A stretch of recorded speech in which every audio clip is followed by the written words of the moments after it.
Finally, having breakfast here in Baguio. Dito kami sa may Inihaw Republic. Here is the view dito sa Inihaw Republic, sa may military cut-off on Inihaw Republic. Ang daming tao. Oo. I mean, ang daming tao sa Baguio. Kita yung traffic ko. Grabe. There's still in Baguio. Dumating kami dito sa Baguio kaninang mga 3:30 a.m.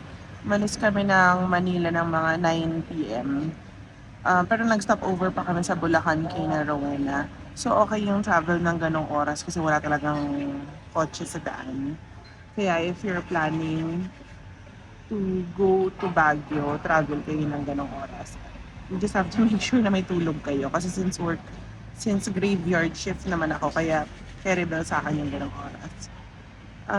Yun lang. Here is our sisig meal. Yeah, thank you. Then we have our condiments.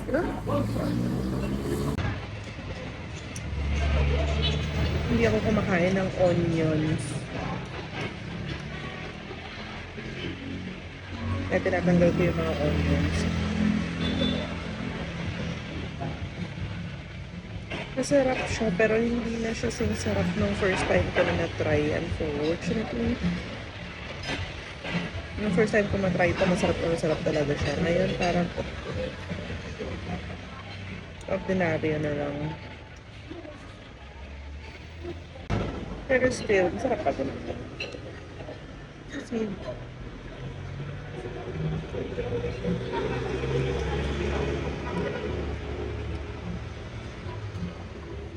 ito yung naakit namin.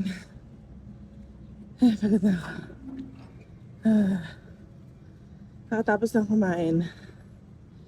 Tapos, gutom nga ulit pagkakit. Ganyan lang ako kabagal maglakad. Sumasakit ang ulo ko. Actually, kanina pa.